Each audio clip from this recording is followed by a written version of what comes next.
Les vraies voix Sud Radio, le coup de projecteur des vraies voix. Un arrêt de travail en quelques clics et sans même voir un médecin.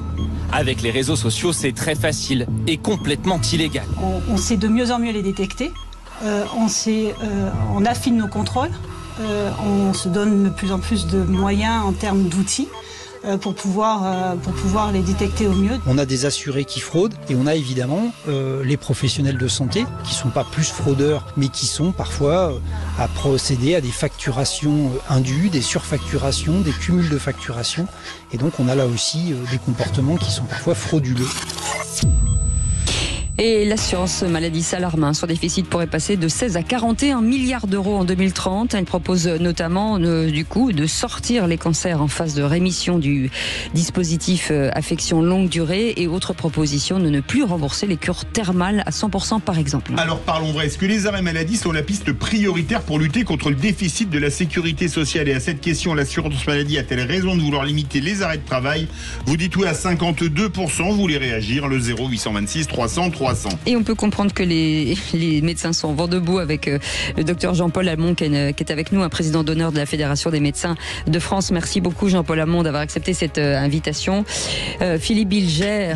J'ai bien compris que le docteur Hamon, qui nous a donné son point de vue, trouve que les médecins sont encore une fois les boucs émissaires. Il n'empêche que je trouve, sans la connaître dans le détail, que cette volonté de réduire un peu le déficit de l'assurance maladie, notamment en luttant contre les arrêts de travail, entre guillemets, bidons qui sont multiples, est une bonne chose.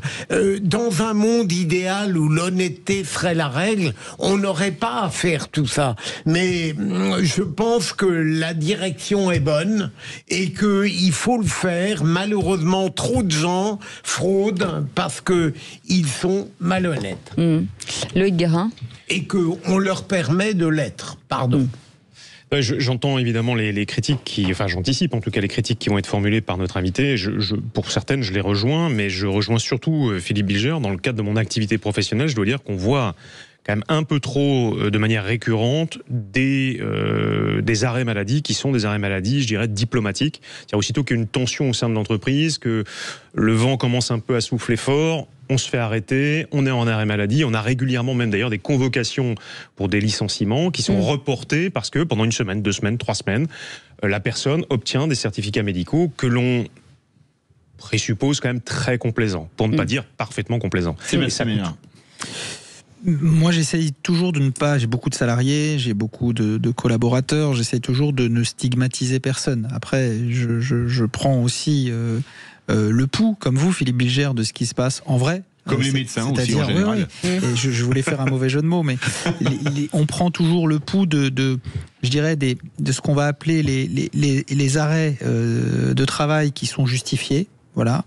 Des arrêts de travail, maître, qui sont, vous parlez diplomatiques, moi, que je vais qualifier de convenance. Et puis j'ai aussi une pensée pour celles et ceux qui ne peuvent pas en prendre. Parce qu'en fait, moi, ce qui me gêne dans cette histoire, c'est qu'on parle encore d'économie. Mais si vous pensez à toutes celles et tous ceux qui font aussi, il y a les salariés qui font tourner la France, mais il y a aussi des tas d'entrepreneurs qui ne peuvent pas prendre d'arrêt maladie. Non. Parce que quand ils prennent un arrêt maladie, ils ne sont pris en charge par personne. Donc, par eux-mêmes. Voilà, par eux-mêmes. Ils sont pas couverts, ils sont pas soutenus. Et puis surtout, tout s'écroule quand ils sont out, entre guillemets. Donc moi, mon sujet n'est pas aujourd'hui de dire l'État doit faire 16 milliards d'économies, 20 milliards d'économies, 41 milliards d'économies à l'horizon 2030. C'est comment finalement on remet collectivement un peu de sincérité, un peu d'honnêteté dans ce modèle social qu'on a tous envie quelque part de protéger. Parce que certains en profitent, et c'est bien, certains en abusent, et c'est moins bien, et certains en ont besoin et ne peuvent malheureusement pas en profiter. Jean-Paul Hamon, vous êtes président d'honneur de la Fédération des médecins de France. Quand vous entendez les vraies voix, qu'est-ce que vous en pensez? Il y a quand même des gens qui exagèrent sur les arrêts maladie aussi. Je suis surtout médecin généraliste en exercice et je peux vous dire que je demande aux salariés quand est-ce qu'ils ont vu un médecin du travail venir vérifier les conditions du travail au sein de l'entreprise. C'est pas parce que vous allez pisser dans un bocal devant une infirmière du travail qu'il y a une médecine du travail qui vérifie les conditions d'exercice au sein de l'entreprise. Il n'y a plus de médecin du travail. On a un gouvernement qui nous parle de prévention, mais il n'y a plus de médecins scolaires pour les gamins et il n'y a plus de médecins du travail pour aller vérifier les conditions d'exercice des salariés au sein de l'entreprise. Il y a 2 ans, j'étais avec mon interne, je faisais une visite à domicile et je lui ai dit, écoute, tiens, on va se marrer. Il y avait 4 Africains qui étaient en train de couler du goudron sur les trottoirs. Le goudron, c'est pas un produit anodin et le goudron chaud en plus. Hein. Et donc, je suis allé les voir et puis je lui ai demandé, alors j'ai commencé à les voir et je leur dis, alors les gars, ça fait combien de temps que vous n'avez pas vu de médecin du travail? Là, les types, ils étaient un peu inquiets parce que visiblement, la régularité ne devait pas être régularisée. Ils se sont tournés vers le plus ancien et qui était là depuis un moment, visiblement. Il travaillait depuis 15 ans et je lui ai dit, quand est-ce que vous avez vu un médecin du travail? Il m'a dit, jamais. 15 ans, jamais. Oui, mais ils n'ont pas dû s'arrêter beaucoup, ceux-là. C'est pas de ceux-là dont on parle aujourd'hui. Mais attendez. Si vous n'avez pas, regardez, vous avez des conditions de travail où il y a les open space. Maintenant, on a inventé le flex office. Les gens n'ont plus de place attribuée dans leur travail. C'est au premier arrivé qui prend la place. Le respect du salarié, c'est une chose. Mais là, on est en train de stigmatiser l'augmentation du coût des arrêts de travail en comparant à ce qui était il y a 5 ans ou 6 ans, je ne sais plus exactement. Mais depuis 5 ans, il y a moins de chômeurs, donc il y a plus de travailleurs, donc forcément plus de travailleurs. Et comme le coût, le salaire, même s'il n'a pas augmenté de façon mirobolante, le salaire a augmenté, et donc le coût des arrêts de travail est plus important. Mais les responsables, ce sont les médecins généralistes. Il y a une décision qui vient d'être annoncée, comme l'avait annoncé d'ailleurs le docteur Brown, qui a été un éphémère médecin de ministre de la Santé. Et depuis, il y en a eu 3 autres. Et là, le dernier vient d'annoncer que les arrêts de travail en téléconsultation ne seront plus reconnus. Or, Brown, il y a 3 ans, avait déjà dit que les arrêts de travail en téléconsultation ne seraient plus reconnus. Sauf que là, les téléconsultations, elles fleurissent et que ça n'a jamais été appliqué. Et donc, en ce qui concerne les arrêts de travail, moi, je peux vous dire, les arrêts de travail longue durée, du temps de Marisol Touraine, on s'intéressait déjà aux arrêts de longue durée. Eh bien, on avait eu de multiples réunions avec les syndicats de salariés, les syndicats de médecins, la sécurité sociale et le ministère. Il avait été décidé, pour essayer d'enrayer les arrêts de travail, de permettre une reprise à temps partiel et de faire en sorte qu'en cas d'arrêt prolongé, le médecin prescripteur puisse demander à avoir une conférence avec le médecin conseil et le médecin du travail. Eh bien, cette disposition-là, prise il y a 10 ans, je le rappelle, n'a jamais été appliquée. Jamais. Bougez pas. Essayez d'avoir un médecin du travail quand vous avez un arrêt de longue durée, c'est mission impossible. Jean-Paul, bougez pas. 0826 300 300, on a un auditeur qui est avec nous en ligne. Bonsoir Xavier, de Floirac. Bonsoir Cécile, bonsoir Philippe, bonsoir Sud Radio. Eh bien, on vous écoute. Bah écoutez, moi je suis toujours impressionné par le zèle que peuvent développer certains quand il s'agit de taper sur les petits salariés, les petites fraudes, parce qu'effectivement il y a peut-être certaines fraudes, certains abus sur les arrêts de travail, mais quand bien même on arriverait à régler le problème et à éliminer tous les abus concernant les arrêts de travail, ça générerait des économies infinitésimales compte tenu des enjeux aujourd'hui dont on parle. C'est pas vrai. C'est pas vrai.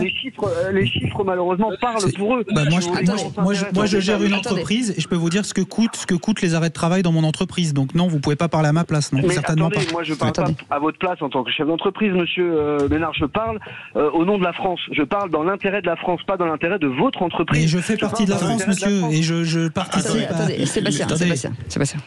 Oui, et donc quand on regarde en détail dans les chiffres, la fraude sociale c'est infinitésimal par rapport aux fraudes fiscales notamment. On est sur des échelles de grandeur de 1 à 10, si vous voulez. C'est pas vrai. Si, c'est vrai. Non, c'est pas vrai. C'est totalement vrai. Vous pouvez dire annoncer des contre-vérités, c'est pas un problème. Moi, je parle de choses sérieuses. Regardez les rapports de la Cour des comptes.